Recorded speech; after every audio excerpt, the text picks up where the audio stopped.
All right, y'all, welcome back to the show. It's Anti-War Radio. I'm Scott Horton, and if you Google me, you'll find this guy, the other Scott Horton, contributing editor of Harper's magazine and author of the No Comment blog there. He lectures at Columbia Law School and is the former chair of the New York City Bar Association's committees on human rights and international law. Welcome back to the show, Scott. How are you? Hey, I'm doing fine. Great to be with you. Well, I appreciate you joining us on the show, and I sure appreciate your blog, No Comment, too. I get to learn all kinds of things. We're linking today at antiwar.com to Injudicious Judge about, this one very important case about NSA spying. But and maybe we can get to that. But I wanted to start with the previous post on your blog, Brennan Does Yemen. And this is Deputy National Security Advisor and I guess counterterrorism chair or something. Maybe that's his old job. I don't know. John O'Brennan delivered an important speech at Harvard last Friday evening. Can you please elaborate on that? Yeah, this is the John O'Brennan who we know was President Obama's initial pick to head the CIA. In fact, he was a career CIA guy, and a public storm caused Obama to back away from that nomination. So instead, he basically got the CIA corresponding slot at the White House. And this speech he gave, important speech, it's an attempt to explain what the Obama administration is up to with drone war, and also to explain some other aspects of their counterterrorism policy. And I think, we got to give him credit for being out there and giving the speech, because the Obama team has kept most of this stuff under the covert action cloak. So they've kept it secret. They don't explain things. And this is Brennan stepping up to the plate saying, I'm going to tell you why we're doing what we're doing. But he falls pretty short in some important areas, and I think one of the most significant ones has to do with drones. Mm-hmm. Well, now, so far you say they kind of keep it under this blanket of covert action. For intents and purposes, what that means is basically admitted criminal behavior, right? I mean, I'm the king of hyperbole here. I understand. I hope you can kind of straighten me out with better detail. But the way I understand, the National Security Act of 1947 basically authorizes the president to authorize the CIA to commit crimes, that they can break the law. They can basically do whatever they want as long as they have a finding from him saying he's giving them permission to do so. That's why it's covert. Well, I wouldn't say everything they do is necessarily a violation of the law, but I would say that they are let's say that the fact that they're violating the law of some foreign country when they break into somebody's office and steal records from a file or try to bribe a government official, let's just say that's not an impediment. But I don't think that's one of the big issues here with the drone wars. So you're saying that I'd be wrong if I thought that the National Security Act of 47 authorized the president to authorize them to break American laws. It should not. Yeah, it should not. In fact, it cannot authorize them to break American laws. But, we obviously have areas of interpretation sometimes. And let's face it, there's no question but that the CIA, over the long history of the agency, has broken American laws many times in the past. So that's out there. But, here, when we deal with the drone wars, you got to deal with every single strike on its own and decide whether it's a legal strike or not. And, there's nothing under the laws of war per se that says you can't use this kind of technology. But there are a lot of issues about how it's being applied, and particularly in Pakistan today, there's a question of these strikes have been going on for 5 years, where we have more than 3,000 people who've been injured or killed in them, including 160 children who were killed.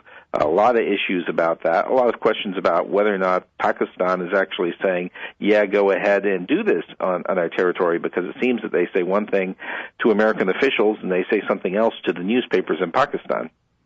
Well, that's for sure. And, aside from their permission, I wonder about, I guess, what does their permission count in the American law when it's an undeclared war, when it's a covert action like this? Because it does include the CIA as well as the Joint Special Operations Command of the Army, right? Or of the military. No, that's right. You basically have a dividing line along that old Durand line frontier between Afghanistan and Pakistan, where the CIA handles everything on the south side of the frontier, and JSOC on the north, and they're coordinating with everything. And I'd say the actions that are going on here have probably been authorized under the authorization for the use of military force. Remember that old law? Because that frontier area, both on the Pakistani side and the Afghan side, is viewed by our military and our intelligence community as the very heart, the center theater of war for this war against Al Qaeda and the Taliban. Mm-hmm. Right, because they never declared war against Afghanistan or said go after those that did September 11th as long as they're in Afghanistan. They just said you have carte blanche to go after them, whichever side of whichever line they're on. Right, and we've always said it was global, of course, but we've also localized it in terms of territory. And there's no question where the real heart of action has been, and it's really on both sides of that frontier. Mm-hmm.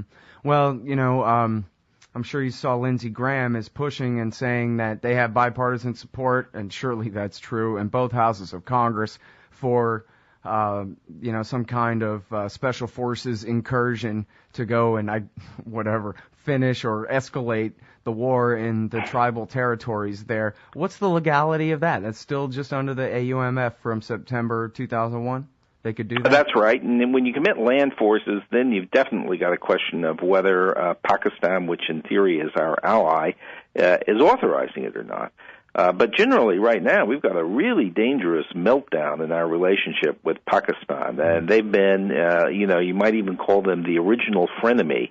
They're an ally. They've been described as our most important NATO ally, yet we have an increasingly hostile and menacing relationship with them, to the point where the Pakistanis were going through their senior military echelons and their intelligence service and weeding out all the people they thought had committed a very serious crime of cooperating with the Americans.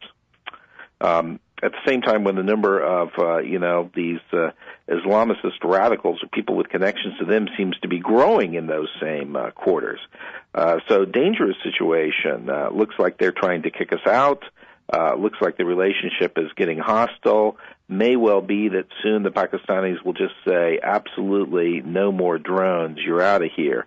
And then I think, what's the U.S. reaction going to be? The Pakistani military has been funded by the United States. And we look at more than $10 billion in taxpayer money that the Bush administration gave to Pakistan, most of which was supposed to go for public projects and aid, almost all of which got diverted to the military. And under Barack Obama, that's just carried forward. No real change in that policy. Mm-hmm. Well, and as far as the legality is concerned, with sending JSOC troops across the border there, does it matter so much whether they say, yeah, sure, go ahead, or whether they say absolutely not? You have legality on a whole series of different lines. So under American statutory authorization, it would be authorized. But under international law, they're a sovereign state. They have control over their territory, and you're not supposed to send a military force onto their territory unless they give you an okay to do it. Unless, of course, they are the enemy and you're at war with them, in which case it would be an authorized military operation. But our position has consistently been that, no, they're our ally, they're our friend. And if that's true, they have to approve it. Right, okay. And now, as far as spreading the war into Yemen, Somalia, and anywhere else they want to with their Predator and Reaper drones, is the original authorization to use military force really written that broadly? I mean, because I don't know word for word what was in the original, but I thought I understood that Tom Daschle and them had toned it down a little bit, that it wasn't completely everything Dick Cheney wanted. And yet somehow, it isn't. Now the music's playing.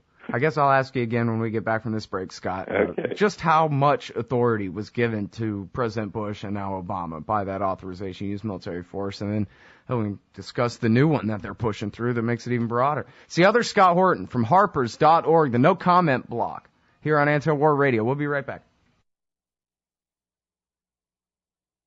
All right, y'all, welcome back. It's Anti-War Radio.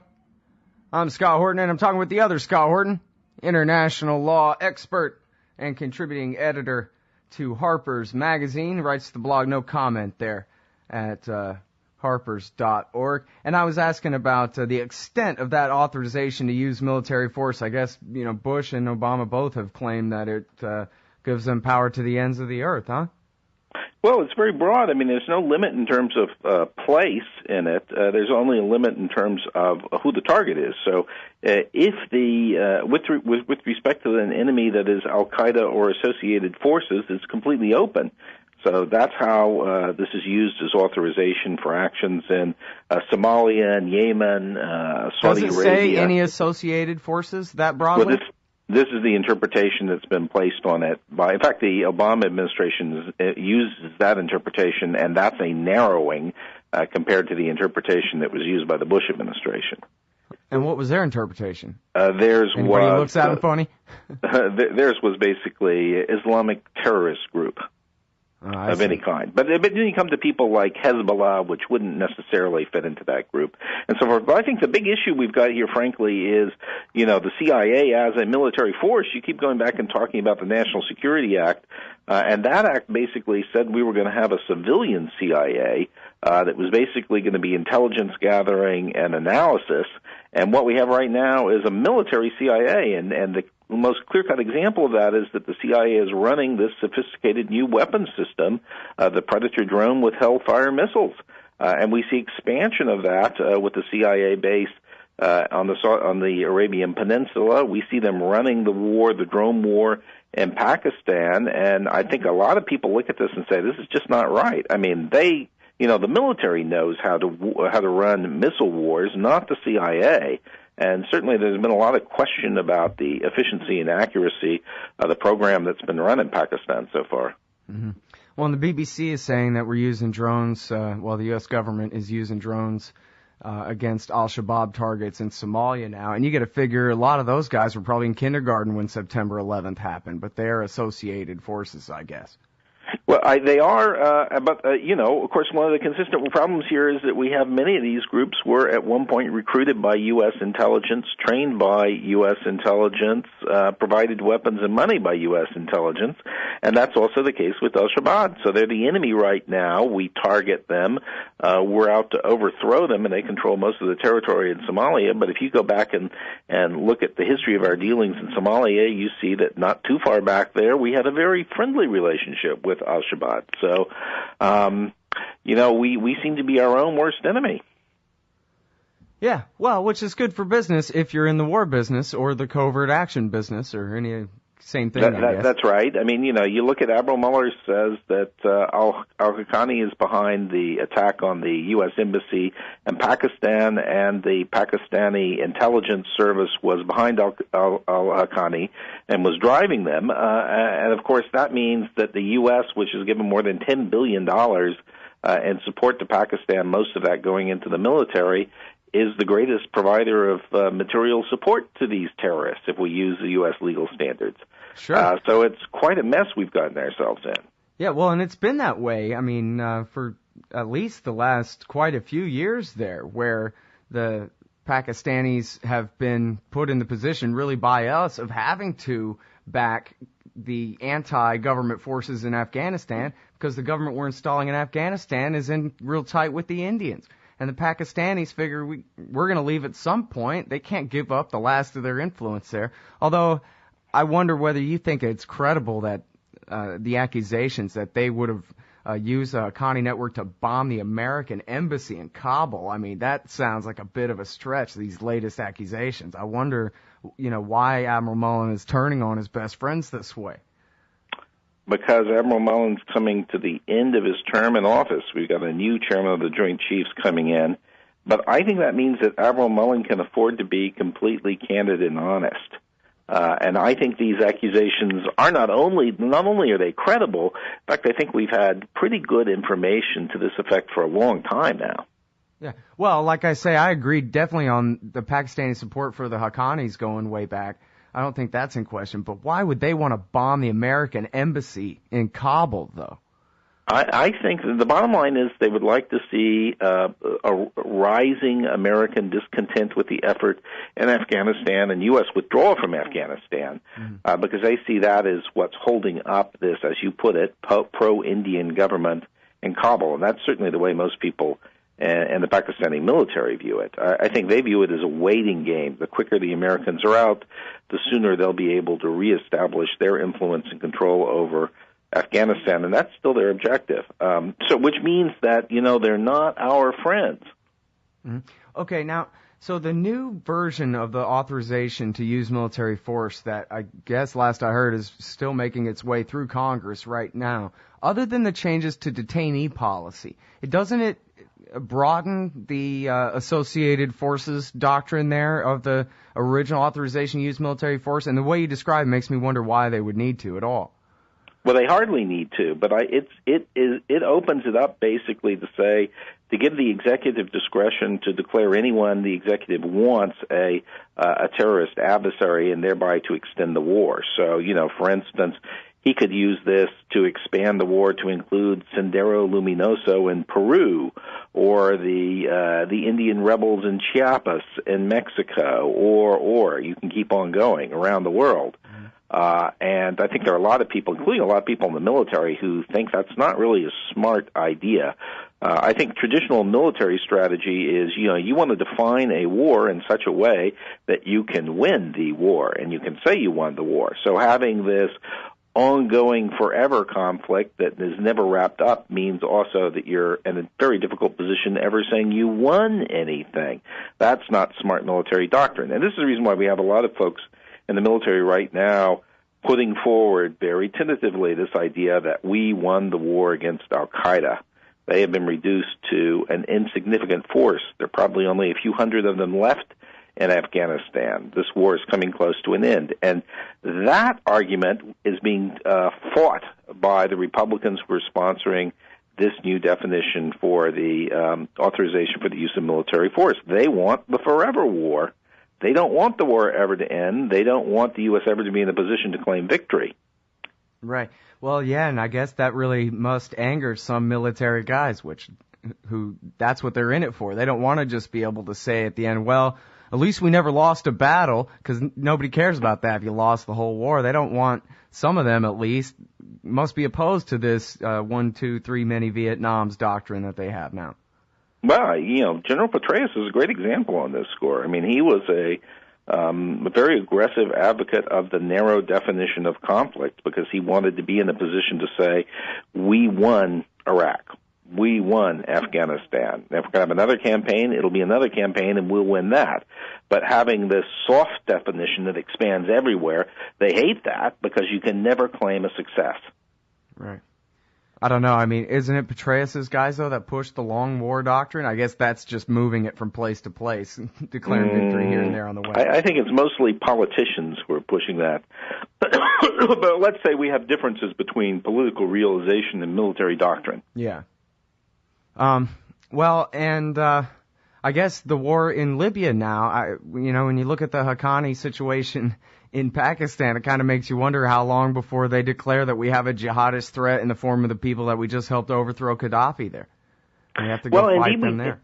Yeah, indeed we do. I mean, the situation in Libya is, as I think we've discussed previously on your show, it's a very complicated situation because we have a transitional government with a council that incorporated everybody who opposed Gaddafi, and that included extremely dangerous terrorist groups were involved in opposing him, as well as more moderate pro-democracy, pro-free enterprise groups. So we've got a wide array of interests that may not be so easy to reconcile, and still unclear who's going to come out on top there. Mm-hmm. Well, and, the Independent and McClatchy especially, I think, have been covering the worst kind of war crimes by the victors there, some of the very same crimes that they were accusing Gaddafi of falsely in the war propaganda, such as mass rapes. Well, that's right. I think human rights organizations were out there very early on saying, look, Gaddafi had sort of race-based strategies. He would bring in all these people from the Sahel and from sub-Saharan Africa, which is to say blacks, and he would use them aggressively as troops. And what is that? That leads to people on the street then instantly identifying blacks as allies of Muammar Gaddafi and harassing, mistreating, and killing them.